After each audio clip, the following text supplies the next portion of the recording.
पुराने समय की बात है। नगर में रहने वाला सवल नाम का एक लड़का अपनी जिंदगी से बहुत निराश था। उसकी निराशा का कारण ये था कि अब वह कुछ भी नहीं कर रहा था। उसके माँ बाप उसे ताने मारते कि तेरे सारे मित्र कुछ ना कुछ कर रहे हैं, लेकिन तू अभी भी घर में बैठा हुआ है। मित्रों के बीच भी अक्सर उसका मजाक ही बनता। वह कहीं जाता तो लोग उससे पूछते कि क्या कर रहे हो। उसे ये बताने में बड़ी शर्म आती कि अभी वह कुछ भी नहीं कर रहा है। धीरे धीरे उसने रिश्तेदारों के यहाँ जाना और लोगों से मिलना जुलना कम कर दिया। वह ज्यादातर समय अपने घर में ही बैठा रहता। वह अकेले में रोता, भगवान को कोसता और अपनी किस्मत को दोष देता। अब उसे अपनी जिंदगी बोझ सी लगने लगी थी। कभी कभी वह सोचता कि जब वो कुछ करने के लायक ही नहीं है तो फिर उसे जिंदा रहने का क्या फायदा, उसे तो मर जाना चाहिए। एक दिन वो अपने नगर की एक सड़क से गुजर रहा था। तभी उसने देखा कि एक गुरु दुख के ऊपर प्रवचन दे रहे हैं। वह भी उस भीड़ में जाकर बैठ गया और गुरु के प्रवचन सुनने लगा। गुरु बोल रहे थे, दुख एक गुरु की भांति होता है जो हमें जीवन की सच्चाई दिखाता है और हमें सही से जीवन जीने का तरीका सिखाता है। आप चाहे तो अपने दुख रूपी गुरु से जीवन जीना भी सीख सकते हैं और चाहे तो उस दुख में डूबकर बैठकर रो भी सकते हैं। सवल भी गुरु की ये सारी बातें ध्यान से सुन रहा था, लेकिन उसे गुरु की ये बातें सही नहीं लगी। उसने खड़े होकर कहा, दुख कुछ भी सिखाकर नहीं जाता, सिर्फ पीड़ा देकर जाता है। दुख की पीड़ा अनंत होती है। ऐसा लगता है इसके बाद कुछ भी नहीं होने वाला, कुछ भी नहीं मिलने वाला। मृत्यु भी उसके सामने छोटी लगने लगती है। गुरु ने कहा, आखिर क्या दुख है तुम्हें? सवल ने अपना सारा दुख गुरु के समक्ष कह सुनाया और पूछा, क्या आपके पास मेरे इस दुख का कोई समाधान है? यह सुनकर गुरु मुस्कुराए और बोले, जिस दिन तुम्हारे जीवन में सच्चा दुख आएगा उस दिन मेरे पास आना, मैं तुम्हारे दुख का समाधान अवश्य करूंगा। इतना कहकर गुरु वहां से चले गए। सवल ने सोचा, क्या मेरा दुख सच्चा नहीं है? क्या जिस दुख से मैं गुजर रहा हूँ वो झूठा है? कोई भी मेरे दुख को नहीं समझता। जब माँ बाप ही नहीं समझ पाए तो गुरु क्या समझेंगे? अपने दुखों से परेशान होकर सवल ने एक निर्णय लिया कि अब वह कुछ करके दिखाएगा। उसने एक छोटा सा व्यापार शुरू किया, लेकिन उसमें सफलता नहीं मिल रही थी। लेकिन उसके घर वाले खुश थे कि वह कुछ तो प्रयास कर रहा है। वह अपने व्यापार में जुटा रहा और धीरे धीरे सफलता भी मिलने लगी। फिर उसने रफ्तार पकड़ ली। सिर्फ 3 साल के अंदर ही वह एक बड़ा व्यापारी बन गया। अब सवल के चारों तरफ ऐसे बहुत से लोग थे जो उसकी चिंता करते थे, उसे पसंद करते थे, उसके काम की प्रशंसा करते थे। अब उसके घर वाले भी उसकी प्रशंसा करते थकते नहीं थे। दिन प्रतिदिन उसके मित्रों की संख्या बढ़ती जा रही थी। अब वो अपनी जिंदगी से बहुत खुश था। उसके कुछ मित्रों ने उसे सलाह दी कि जब तुम बड़े व्यापारी बनकर इतना खुश हो तो सोचो, अगर तुम इस नगर के, इस राज्य के सबसे बड़े व्यापारी बन जाओगे तो तुम्हारे पास कितना सुख होगा, कितने लोग तुमसे जुड़ना चाहेंगे, तुम्हारा कितना यश फैलेगा। स्वयं राजा भी तुमसे मित्रता करना चाहेंगे और जरूरत पड़ने पर तुमसे धन उधार लेंगे। मित्रों की यह बात सवल के मन में घर कर गई। अब उसने और भी धन कमाने का प्रयास शुरू कर दिया, लेकिन उसे यह सब अब जल्दी चाहिए था। वह सब कुछ प्राप्त करने में अपना ज्यादा समय बर्बाद नहीं करना चाहता था, इसलिए उसने ऐसे भी कार्य करने शुरू कर दिए जो उचित नहीं थे। उसने बड़ी मात्रा में अपने मित्रों से उधार लेना शुरू कर दिया। ज्यादा मुनाफा कमाने के लालच में अपने सामान में मिलावट करने लगा। उसने दूसरे व्यापारियों के खिलाफ षड्यंत्र भी रचे। उसने डराया धमकाया। जैसा जैसा उसका मित्र कहते गए वही करता गया। वह इन तरीकों से ज्यादा धन तो कमा रहा था, लेकिन अब उसके जीवन में सुकून नहीं था। उसके मन की शांति गायब हो गई थी। उसे रातों में नींद नहीं आती थी। वह किसी उधेड़ बुन में लगा रहता था। सुख साधन की सारी वस्तुएं होने के बाद भी उसे किसी में सुख नहीं मिल रहा था। एक दिन सवल अपनी बग्गी में सवार होकर कहीं जा रहा था। तभी रास्ते में उसे गुरु का आश्रम दिखा। वह रुक गया। वह गुरु के पास जाकर बोला, गुरुदेव, आपने कहा था जब तुम्हारे जीवन में सच्चा दुख आए तब मेरे पास आना।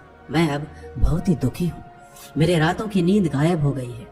मुझे कहीं सुकून नहीं मिल रहा। इस तरीके से सवल ने अपनी सारी समस्या गुरु के सामने कह सुनाई। गुरु ने कहा, जब तुम मुझसे पहली बार मिले थे तब भी तुम किसी दुख में थे। तुमने उस दुख से क्या सीखा?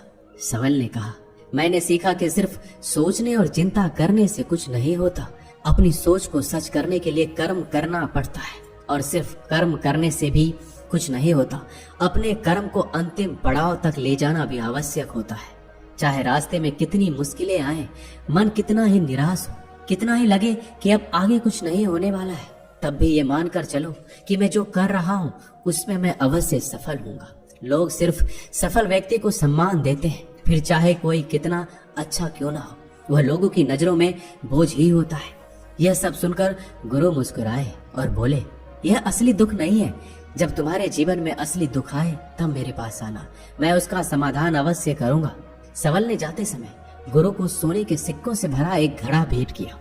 घड़ा देखकर गुरु ने कहा, ये मेरे किसी काम का नहीं, इसे उस पेड़ के नीचे गड्ढा खोद कर दफना दो। सवल ने गुरु के कहे अनुसार घड़े को पेड़ के नीचे दफना दिया और वहां से चला गया।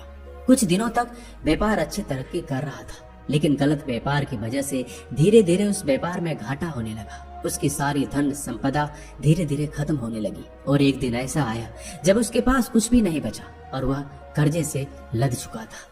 लेकिन वह निश्चित था, क्योंकि उसने सारा कर्ज अपने मित्रों से ही लिया था। वो सोचता था कि उसके मित्र बुरे समय में उसका साथ देंगे, लेकिन ऐसा कुछ भी नहीं हुआ। बुरा समय आते ही मित्रों ने अपना उधार मांगना शुरू कर दिया। उधार वापस न मिलने पर जान से मारने की धमकी भी दी। उसके चाहने वाले सब उससे दूर हो गए। उसके वो मित्र जो उसके साथ मौज मस्ती करते थे अब उससे दूर भागने लगे। उसके परिवार वाले उसके गलतियां और कमियां गिनाने लगे। उसकी सारी संपत्ति नीलाम हो गई, उसके पास कुछ भी नहीं बचा।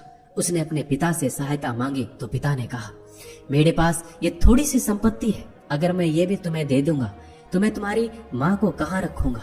ये संपत्ति हमारा आखिरी सहारा है। सबल के भीतर बहुत गहरा दुख था। उसके आसपास कोई नहीं था जो उसके दुख को समझ सके, उसे संभाल सके। लोगों से मिले इस धोखे और विश्वासघात की वजह से वह अंदर तक टूट गया। उसे लगने लगा कि अब जीने का क्या मतलब, अब तो मृत्यु ही एकमात्र सहारा है। वो आत्महत्या करने के लिए पहाड़ी की तरफ जा रहा था। तभी उसे याद आया कि गुरु ने कहा था, जब तुम्हारे जीवन में असली दुख आए तब मेरे पास आना। सबल गुरु के पास गया और अपना सारा दुखड़ा उन्हें सुनाया। आंखों में आंसू भरकर बोला, मेरे इस दुख का समाधान कीजिए गुरुदेव। गुरु ने कहा, जब तुम्हारे जीवन में असली दुख आए तब मेरे पास आना, मैं उनका समाधान अवश्य करूंगा। सबल ने कहा, क्या अभी जो मेरे जीवन में घट रहा है क्या वो दुख नहीं है? आखिर असली दुख होता क्या है? गुरु ने कहा, सबसे पहले तुम मुझे ये बताओ, इस दुख से क्या सीख मिला? सबल ने कहा, मैंने सीखा कि जो लोग हमारी सफलता, हमारी तरक्की की वजह से हमारे जीवन में आए हैं वो हमें धोखा अवश्य देंगे, क्योंकि बुरे समय में हमारे साथ खड़े नहीं होंगे। वह केवल अच्छे समय में हमारा फायदा उठाएंगे और बुरे समय में छोड़कर चले जाएंगे। भरोसा केवल उन्हीं लोगों पर करना चाहिए जो हमारे बुरे समय में, असफलता के समय में हमारे साथ खड़े रहते हैं। लेकिन ऐसे लोग बहुत ही कम होते हैं, पर जिसके पास होते हैं उनकी कद्र करनी चाहिए, उनका अपमान नहीं करना चाहिए। मैंने ये भी सीखा कि कभी किसी के खिलाफ षड्यंत्र नहीं रचना चाहिए। ईमानदारी और धैर्य के साथ काम करना चाहिए और कभी लालच नहीं करना चाहिए। अपना सारा दुख और अनुभव बताने के बाद सबल आंखों में आंसू भरकर गुरु के सामने बैठा रहा। थोड़ी देर बाद गुरु उठे और उस पेड़ के नीचे गड्ढा खोदकर वह घड़ा बाहर निकाला जो सोने के सिक्कों से भरा हुआ था और उसे सबल को दे दिया और कहा, तुम्हारे जीवन में असली दुख आए तब मेरे पास आना। सबल ने गुरु को धन्यवाद दिया और प्रणाम कर कर वहां से चला गया। उसने उस धन से एक छोटा व्यापार शुरू किया। अब वह एक छोटा व्यापारी बनकर खुश था। अपनी पूरी लगन और ईमानदारी से व्यापार किया। देखते ही देखते वो फिर अपने नगर का एक बड़ा व्यापारी बन गया। उसका जीवन खुशियों और सुविधाओं से भर गया। लेकिन कोई कितना भी अच्छा हो, कितना भी अच्छा काम करे, दान करे, पुण्य करे, लोगों की मदद करे, लेकिन जीवन में दुख तो आता ही है। तो सबल के जीवन में भी दुख आया। उसके माता पिता की मृत्यु के रूप में। वो दोनों एक ही दिन मृत्यु को प्राप्त हो गए। सबल अपने माता पिता से बहुत प्रेम करता था, इसलिए उसे उनकी मृत्यु से बहुत गहरा आघात पहुंचा। उन दोनों के पार्थिव शरीर को शमशान घाट ले गया। वहां उनकी अंतिम क्रिया की गई। वहां उसने अपने माता पिता के शरीर को जलते हुए देखा तो उसका मन बेचैन हो गया। उसके अंदर बहुत से प्रश्न उठने लगे। वह घर वापस आया तो अपने माता पिता के घर और संपत्ति को देखा जिसके लिए उसके माता पिता हमेशा लड़ते रहते थे। आज वो लावारिस पड़ी है। आज उसकी देखरेख करने के लिए उसके लिए लड़ने वाले इस दुनिया से चले गए। उसके पिता ने जो भी कमाया था, जो भी बनाया था, सब कुछ यही रह गया था।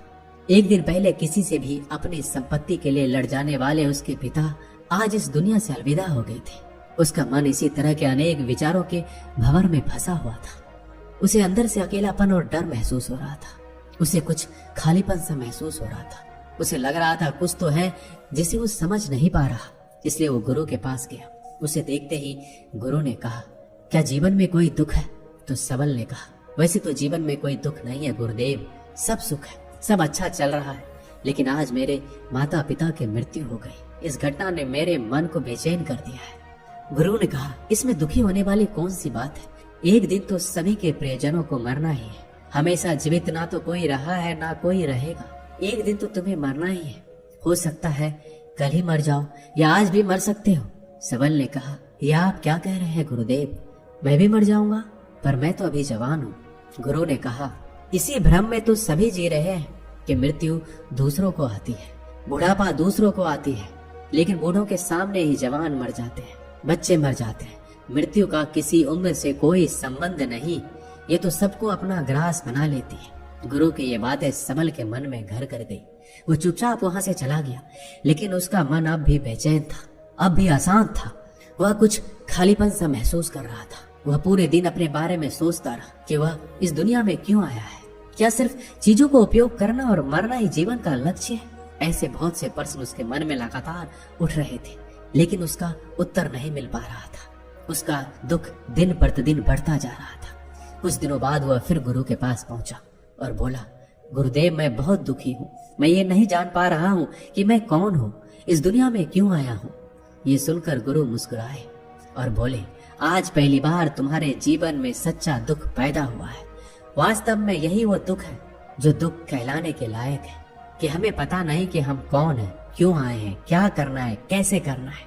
सबल ने कहा, गुरुदेव मेरे इस दुख का समाधान कीजिए। गुरु ने कहा, हम सभी इंसान जीवन भर क्या इकट्ठा करते हैं? सबल ने कहा, हम सभी इंसान जीवन भर धन, संपत्ति, मान, सम्मान, परिवार, मित्र, शत्रु, पद, प्रतिष्ठा यही इकट्ठा करते हैं। गुरु ने कहा, क्या इन इकट्ठा हुई सभी चीजों से एक भी चीज साथ ले जाया जा सकता है? सबल ने कहा, नहीं गुरुदेव, इनमें से कुछ भी साथ नहीं ले जाया जाता। मेरे माता पिता के साथ कुछ नहीं गया, सब कुछ यहीं छूट गया है, परिवार, संपत्ति, सब कुछ। तो गुरु ने कहा, अब मेरी बातों को ध्यान से सुनना। इस दुनिया में हमें जो इकट्ठा करना है वो हम इकट्ठा करते नहीं। चीजें जो हमारे सामने होती है लेकिन हम उन्हें देखने का प्रयास नहीं करते। इस दुनिया में हमें जिस चीज को इकट्ठा करना है वो हम खुद हैं। हमें खुद को इकट्ठा करना है ताकि जब मृत्यु हो तो हम एक हो सके और स्वयं को पहचान सके। हम भीतर से बटे हुए हैं। हम बटे हुए हैं प्रेम में, नफरत में, क्रोध में, जलन में, धन में, संपत्ति में, पद में, प्रतिष्ठा में, मान में, पहचान में, धर्म में, जाति में। ऐसे ही सैकड़ों हजारों चीजों और वासनाओं से हम बटे हुए हैं। हम टुकड़ों में जीवन जी रहे हैं। इस बंटवारे की वजह से हमारी चेतना कभी एक नहीं हो पाती। हमारी चेतना बिखर गई है। इसलिए हमारे पास इतना भी समय नहीं है, इतना भी ऊर्जा नहीं है कि हम मुड़कर एक बार अपने भीतर देख सकें। वास्तव में जिस धन की कमी, सुविधाओं की कमी, मान सम्मान की कमी को लोग दुख समझते हैं और जीवन भर उसे दुख बोलकर रोते हैं, उनका समाधान खोजने का प्रयास करते हैं, उन्हें उनका समाधान कभी मिलेगा ही नहीं। क्योंकि जिन्हें लोग दुख कहते हैं वो असली दुख है ही नहीं। वो तो सिर्फ इंसान की चाहत है, वो उसकी इच्छा है जिसकी पूर्ति कभी नहीं की जा सकती। इसलिए यहाँ व्यक्ति को ऐसे दुखों का कभी समाधान मिलता ही नहीं। इसलिए इन सब के ऊपर अगर अपने दुखों का परम समाधान चाहिए तो सबसे पहले अपने आप को इकट्ठा करो। अपने ऊर्जा को इस संसार से वापस खींचो और एकत्रित करो। अपने ऊपर ध्यान दो, खुद पर ध्यान लगाओ। पहले अपने आप को पहचान लो, ऐसे ही बिखरते हुए मत चलो। सबल ने कहा, क्या गुरुदेव हमें ये संसार छोड़ देना चाहिए? अपने सभी इच्छाओं को मार देना चाहिए? किसी से प्रेम नहीं करना चाहिए? धन संपत्ति इकट्ठा नहीं करना चाहिए? मान सम्मान की आशा छोड़ देनी चाहिए? गुरुदेव ने कहा, एक बिखरे हुए मनुष्य के अंदर से कामनाएं, इच्छाएं और वासनाएं ऐसे ही निकलती है जैसे पहाड़ से कोई पत्थर गिर रहा हो, जिस पर पहाड़ का कोई नियंत्रण नहीं है सिवाय देखने, परेशान होने और कुछ खोने के। इसी प्रकार एक बिखरे हुए मनुष्य की इच्छाएं अनियंत्रित और दुखदायी होती है। उसका अनियंत्रित मन कुछ भी इच्छाएं और कल्पनाएं करता रहता है और दुखी होता रहता है। लेकिन जब व्यक्ति एकत्रित हो जाता है तो वो जो भी करता है उसके नियंत्रण में करता है, तब इच्छाएं भी उसकी इच्छा से निकलती है। सबल ने कहा, गुरुदेव, आपने मेरे सच्चे दुख का समाधान कर दिया। उसके बाद आपका बहुत धन्यवाद। मैं खुद को एकत्रित करने का प्रयास करूंगा। गुरु ने कहा, मानव शरीर में बहुत ऊर्जा है, बहुत शक्ति है, पर यह बेकार के कामों में बटकर रह गई है, व्यर्थ की चीजों में लगी रहती है। यह ऐसा है कि जैसे एक अत्यंत शक्तिशाली मशीन किसी बच्चे के हाथ में दे दी गई हो और बिना सोचे समझे, बिना किसी नियंत्रण और जानकारी के बस इस शक्ति को कहीं भी बर्बाद कर